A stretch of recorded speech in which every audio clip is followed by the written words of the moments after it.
Focus. After Liquorgate politics engulfed the capital, the Aam Aadmi Party has taken the LG, Vinay Kumar Saxena, head on. Now, AAP MLAs have staged a night-long protest inside the Vidhan Sabha, demanding a CBI probe against the Lieutenant Governor for his alleged involvement into a currency scam to the tune of 1,400 crore rupees.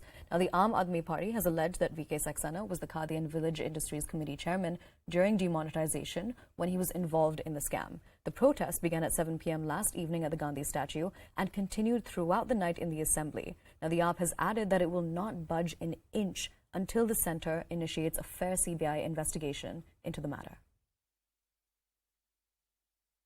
आप बताइए कि आप यहाँ पे रात भर रहेंगे?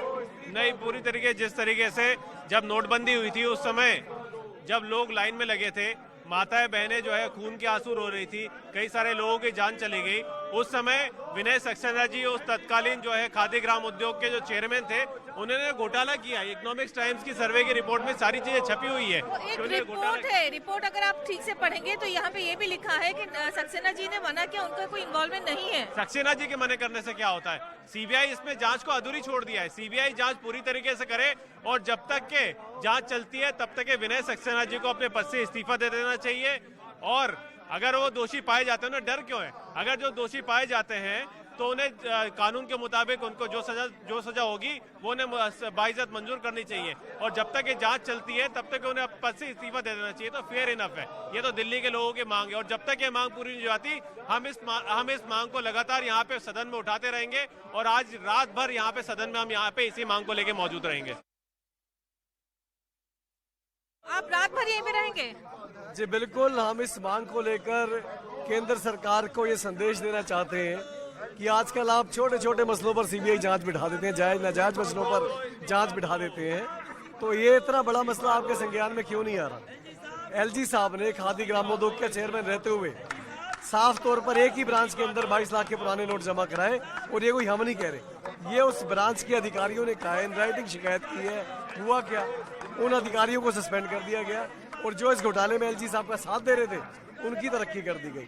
तो 7,000 ब्रांचेस देश के अंदर खादी ग्रामोद्योग की हैं, एक एक ब्रांच के अंदर 22-22 लाख रुपए जमा होते हैं, तो ये अमाउंट हजारों करोड़ में पहुंचता है। तो आज इस मामले की जांच हो और नैतिकता के आधार पर एलजी साहब को अब तक इस्तीफा दे देना चाहिए था, पर नैतिकता शर्म नाम की कोई चीज उनके अंदर लग नहीं रही और हम इस सदन से यहाँ पर प्रोटेस्ट करके यही संदेश देना चाहते हैं कि अगर वो खुद इस्तीफा नहीं देते तो केंद्र सरकार उनको बर्खास्त करे और सीबीआई की जांच उन पर बिठाए। आपकी रणनीति क्या है, समझ में नहीं आई?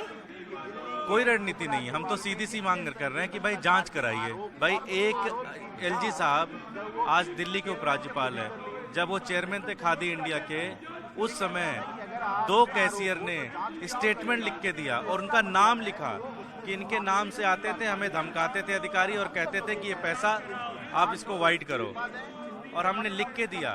दुर्भाग्य की बात है कि एक जांच होती है, उस जांच की अध्यक्षता भी एलजी साहब करते हैं और जिन्होंने आरोप लगाए 2 कैशियर उन्हीं को ही सस्पेंड कर देते हैं। इसमें जांच होनी चाहिए। इतना बड़ा अगर दिल्ली के एलजी इस तरह के गंभीर आरोप उनके ऊपर लगे हैं तो उसकी जांच होनी चाहिए।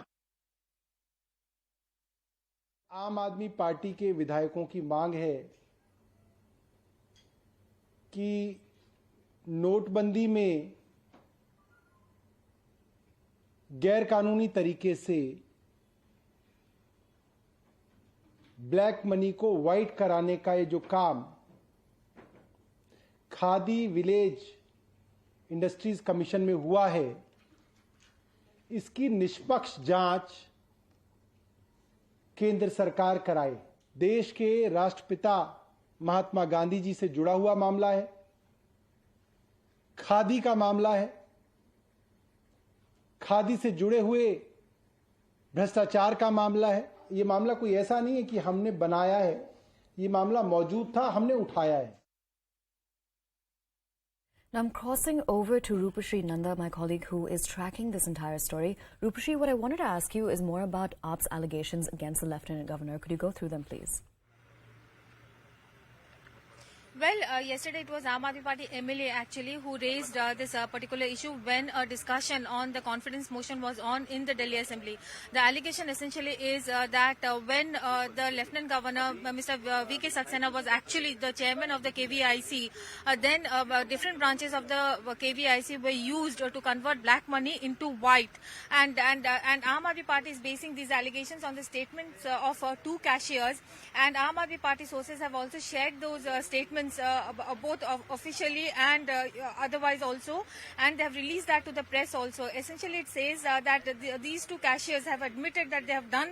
They have used their offices in order to convert black money into white, but they have alleged that this has been done because of pressure from the top, and they have named Mr. Saxena in those papers. So the Aam Aadmi Party essentially is trying to step up pressure on the Lieutenant Governor, trying to put a question mark on the moral high ground that the Lieutenant Governor currently has enjoyed ever since he has set in motion various probes against the Aam Aadmi Party's government. And what I'm getting to hear that even today, when the confidence motion will be discussed in the Delhi Assembly, it is very likely that Aam Aadmi Party MLAs are again going to reiterate their demand for the resignation of Vinay Saxena. Now remember, another MLA, Atishi, has already sought an appointment with the CBI director to make an official or formal complaint against Mr. Saxena. So Aam Aadmi Party essentially, which has been fighting with its back to the wall, is trying to put pressure now on the Lieutenant Governor himself. Now I have with me Durgesh Pathak. He is one of those MLAs who raised that issue in the Delhi Assembly yesterday, and also one of the MLAs who spent the night here in the Delhi Assembly. Durgesh, ये बताइए कि कब तक ये protest आपका जारी रहेगा? ये तो लंबा चलेगा जी, क्योंकि लड़ाई बहुत लंबी है, इतना आसान नहीं है। क्योंकि आप ये सोचिए कि 2016 में इतने स्ट्रांग एविडेंस के बाद भी आज तक कोई कार्रवाई नहीं की गई, क्योंकि जिन लोगों से लड़ाई है वो बहुत मजबूत लोग हैं, बहुत स्ट्रांग लोग हैं, सिस्टम में उनका बहुत बड़ा दखल है। एलजी साहब ने की देख रेख में और खुद एविडेंस, जैसे आपने भी कहा कि कैशियर्स ने अपने स्टेटमेंट लिखा है कि एलजी साहब का पैसा था जिसको हम वाइट करते थे, उसके बाद भी कोई कार्रवाई नहीं और उन्हीं कैशियर को ही सस्पेंड कर दिया गया। ये बताइए, आपका जो विपक्ष है वो हमेशा बोलेगी कि आम आदमी पार्टी बैकफुट पर है, लेफ्टिनेंट गवर्नर मिस्टर सक्सेना ने बहुत सारा जांच को मैंने एसेंशियली प्रोपेल किया है, इसी की वजह से आम आदमी पार्टी लेफ्टिनेंट गवर्नर को टारगेट कर रही है। नहीं, हम तो बड़ी सिंपल सी बात करते हैं कि भाई हमारी सारी जांच करा लीजिए आप, सीबीआई, ईडी, एनआईए, जितनी भी एजेंसीज देश के अंदर, सबसे हमारी जांच करा लीजिए। हम तो ये भी कहते हैं कि हर महीने कोई ना कोई जांच करा लिया करिए, एक हफ्ते का विंडो रखिए जिसमें हमारी सारी जांच करा लीजिए, फिर हमें 24 दिन काम करने दीजिए। लेकिन सबसे महत्वपूर्ण चीज क्या है कि भाई हमारी जांच हो रही है, तो ये तो बहुत स्ट्रांग एविडेंस है। भाई इन्होंने शराब घोटाले की बात की, आज तक एक एविडेंस नहीं ला पाए। जांच अभी तक जारी है दुर्गेश, 15 दिन हो गए, एक एविडेंस नहीं है। किस बेसिस पे आप जांच कर रहे हैं ये तो आप बताएंगे, कोई एविडेंस नहीं है। आज तो सीबीआई मनीष जी के लॉकर के पास भी जा रही है, वहाँ भी कुछ नहीं मिलना, उनके घर पे भी कुछ नहीं मिल रहा। भाई आप ये बताइए, शराब के घोटाले की बात कर रहे हैं, किस एविडेंस पे ये बात कर रहे हैं? कोई एविडेंस नहीं है। दूसरी चीज, हम तो आपको पूरा एविडेंस दे रहे हैं, हम तो आपको रिटर्न स्टेटमेंट दे रहे हैं, डॉक्यूमेंट दे रहे हैं, एफिडेविट दे रहे हैं, सारी चीजें दे रहे हैं, आपको बैंक अकाउंट के खाते के नंबर, सारी चीजें दे रहे हैं, बट उसके बाद भी कोई कार्रवाई नहीं, कोई जांच नहीं। So here you heard essentially Durgesh Pathak. He said that they are going to step up the pressure on Lieutenant Governor Mr. Saxena. But it is also important to mention over here that we have not heard on this specific allegation from the Lieutenant Governor's office.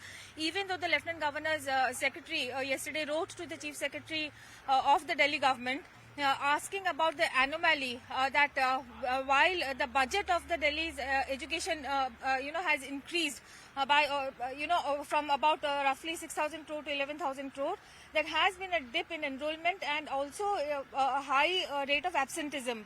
So essentially you can see that it is all the gloves are off, and it is a bitter fight between the Lieutenant Governor's office and the elected government over here in the national capital. All right, Rupashi, stay with us. We're just going to quickly listen into an exclusive conversation with Apsora